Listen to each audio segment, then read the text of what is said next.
Bonjour et bienvenue dans ce podcast. L'amour. L'amour est un concept abstrait mais familièrement compris comme un sentiment agréable d'amour et de respect pour une autre personne. Vous pouvez avoir l'amour pour un autre humain et les amis.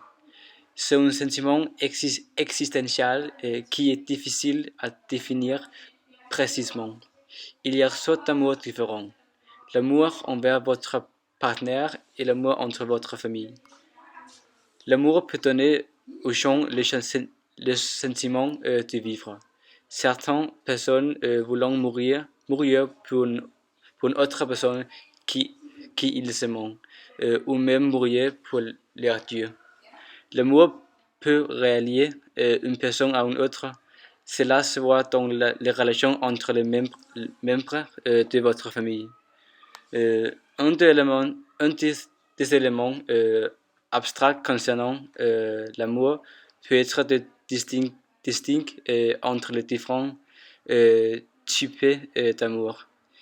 Il y a par exemple une différence entre l'amour que vous montrez à un petit ami et l'amour que vous montrez à vos amis. Vous savez, l'amour peut tout, mais les deux manières différentes. L'amour peut associer une personne à un spectacle invisible, comme l'amour de Dieu, de portrait, la vérité ou le paradis. L'amour est la foi le plus simple et le plus complexe des instances humaines qui s'enchaînent dans le reste de la conscience.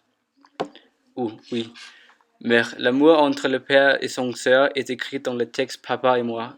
Comment tu expliquer la relation entre les deux?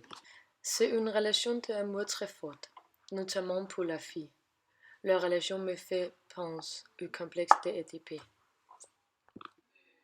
Mais la fille s'est fâchée contre son père, alors pourquoi? Parce que la fille est déçue de son père, qui ne note son amour de la même manière qu'elle. Il dit par exemple, tu es belle ma chérie, parce que est sa fille, elle n'est pas ses petits amis. Alors, les histoires, le petit prince, c'est quoi? Le Petit Prince, c'est une histoire pour les enfants. Le Petit Prince vient de l'univers et il ne connaît pas des hommes dans notre club. Pendant l'histoire, le Petit Prince fait un voyage où il rencontre un renard et les deux deviennent des amis. Amour se manifeste dans l'histoire du Petit Prince. Comment? Entre autres choses, l'amour se manifeste entre le Petit Prince et son nouvel ami le renard.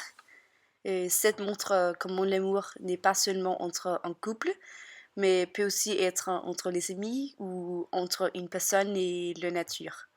Par exemple, le Petit Prince a une fleur, une rose, qu'il aime mieux d'autres choses. Il pense que la fleur est unique et il veut faire tout pour la gâter. Dans son voyage, le Petit Prince apprend beaucoup de choses de l'amour et de la vie, et les lecteurs voient que le prince est plus généreux et plus innocent que beaucoup d'autres. Amour est présenté comme quelque chose de simple et naturel chez son enfant. Alors, c'est tout pour aujourd'hui. Nous sommes contents que vous en écoutez. Merci beaucoup. Au revoir.